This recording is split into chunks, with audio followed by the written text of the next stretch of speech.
She's heard it so many times she won't even come around. You will get a smaller bag. This is a bigger bag. Now look at all that's in here. You're only going to put 5 or 6 cups in your 5-gallon one. This has this before it was of compost. Oh, okay. In this case, it's worm poop. Okay. Mostly, it's vermicastings. Now, what I did here to cheat, let me show you all this. Anyway, you're going to have that dunked in. Ordinarily, I have it stuck through that hole, and I suspend this so it's floating.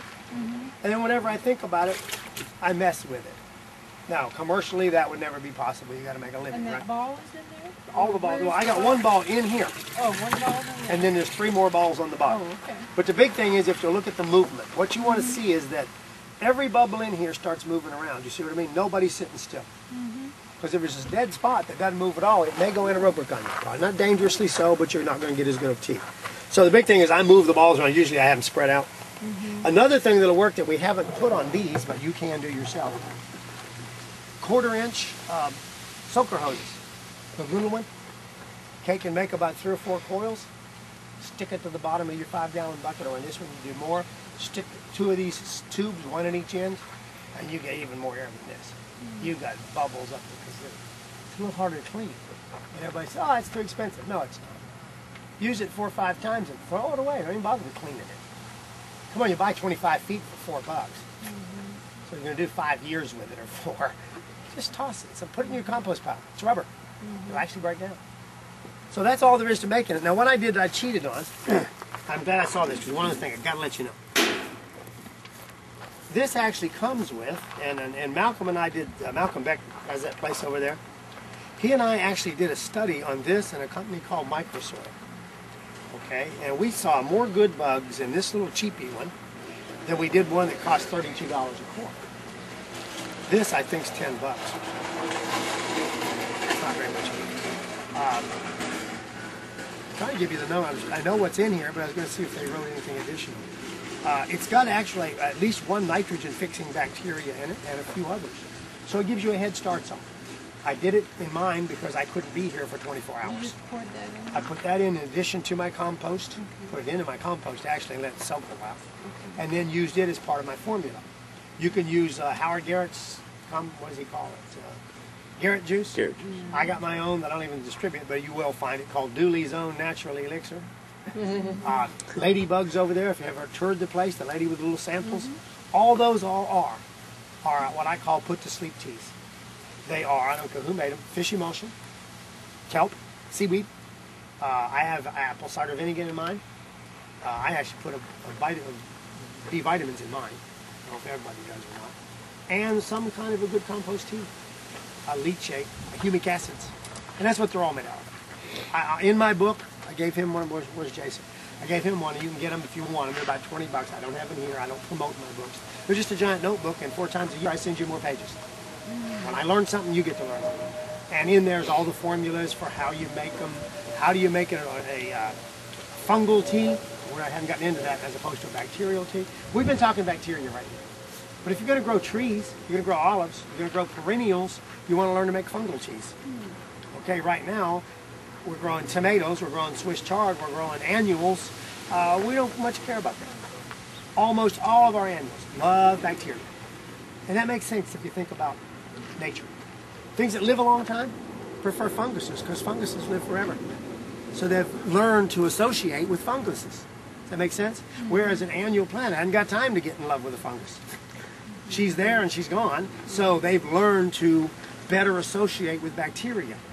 So all of our annuals that we grow love what I call cheap tea. Find some compost, throw it in there, put some molasses in it, and boil it. By boiling, I mean run it. Yes, sir.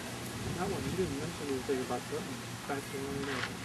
I did not in this. This is a down and dirty. This is a little bit of my home. You heard me talk about all the animals I've got. A little bit of my home manure that comes from my Muscovy ducks and everything, and then it's worm castings. It's local. But guano is excellent, especially for fungal teas. In this case, we're more doing bacteria. Better fungal teas from a number of things. One of them is that guano. Another one, if you want to make a really good fungal tea, and this I don't think is in any book, 3 or 4 days before you get your 2 or 3 pounds, or 1 pound if you're doing yours, Go get baby oats. Oats you feed your baby, pablum or whatever they call that stuff. But it's oats, not pablum. It's some kind of powdered oats that you feed your baby. Mix about 1/3 of what your volume is of that compost with those oats and stir them up real good and dampen it till it's about as damp as a dry sponge or a moist sponge. And you will see fungal hyphae growing on that in 3 days before you put it in. It is fungus food par excellence. So if you need fungus, you can grow fungus. Pretty easy to do. Well, you would do the fungal tea at a different time of year than you would. Well, no, for different plants more than for a different time of year. Now, another thing that Jeff Longfellow does in his new book, and it's a great idea, he starts his fungal tea 3 days or 4 days ahead of his bacteria. Well, why none of us ever thought of it? He gets all these funguses together, and they don't have to be quite as aerated in. They do want some. And then he lets it brew with 3 or 4 days, which is good for it, where you're starting to overpopulate bacteria in that many days. Fungus grow multiply much slower. So then do that extra time. Then after the 3rd day or so, he throws in his bacterial compost, his molasses if he's going to use it, and brews it 12 to 24 hours and uses it. And he ends up with a good fungal count. That's a good idea. How to make? No, we get one of these. Well, you don't want this big. How big area are you going to do? My yard's a mess. I would Well, do well that 5-gallon duck will do 1/4 of an acre. Oh. So you don't need, this is industrial. well, I wouldn't say that. This is made at home out of something better to do. But yeah, it's for bigger areas. Yeah, the industry's not going to last long if this one. Hey Bruce, Yeah. what's the difference between the air balls and the air stones? I just named them air balls. Oh, okay. Because they're big and red. They're air stones. Now, again, the other idea I'm going to try real quick is that coiled 1/4-inch hose. It works great in the 5-gallon. I've not tried it in the big ones. Because you know, the deeper you go in water, the more pressure you need to push the bubbles out. So if you go 30 feet deep, you don't have much left. Let's show her that bucket. Then against y'all, anybody wants to get their own can, and we may run out, but there is tea here for somebody. Let me show her this. It's very simple. It comes with a thing that I wrote 11 pages on how to use it, but you don't even need to do that. And because it's going to be all, you're going to get it like this. I'll give you their version of my bigger tea. Well, this is my version. I actually made these first. You've got a pump. Yeah, it's ready. Yeah, you have it set up 3 minutes. They've even pre-wired theirs. You see that? These 2 would go in the bottom. That's air stones. These 2 air stones go in the bag with the compost, just like mine did. You get about 1 pound of those here. Then the only thing they didn't do, or they do different than me, they left this chip. I go straight to the center, because what I do is tie a string, which they didn't give you to this, and I hold it suspended by tying it. And then you put some water in it, about that much. And if I were doing it, especially after that, it's going to start cooling off, I'd probably put in this much, I don't know, 3 or 4 tablespoons of molasses. That's in the water. Free molasses. Any kind of molasses, yeah. Well, you can, if you're only going to use a little bit, you won't go broke. That's even better.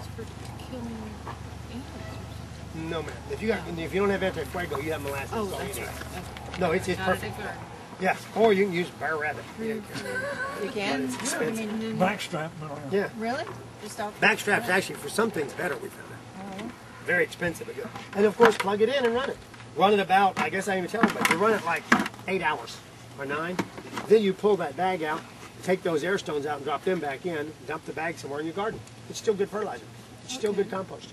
Then let it continue to brew till the next day and use it. And you can just, if you're in a hand garden like mine, I just got a regular cup with a handle on it, and I dip it and pour it on my plate. I would have to buy some commercial compost. I just buy commercial stuff. Get the lady over here, Ladybug, has That's what I buy. that's the best compost we've ever found to make tea. Okay. I mean, I don't work for them, but it's really good stuff. What if you just take organic compost and put some fishing oil? Sure. Well, you can also, that's the other thing I didn't add up here, folks. You get through making the tea, that don't mean you can't add some kelp to it. That don't mean you can't add some fish emulsion to it. Yeah, well, no, to feed to the ground. I mean, right when you're ready to go out, you want to add a little fertilizer, actual kick, nitrogen, throw it in there. If you're having a problem with rock phosphate, you haven't ever put any lava rock out, put a rock out and pour this on it, or put it in there. It doesn't hurt. You can mix a lot of this stuff up, and it'll be helpful, not harmful. It is, again, it's not rocket science. It's Mother Nature at work. You're just trying to help her. She likes all this stuff. You'll be amazed if you've used much of it. I don't do anything else. I guess I'm a fair gardener. I grow some neat stuff, but I do it to learn how. I don't try to make a living at the garden.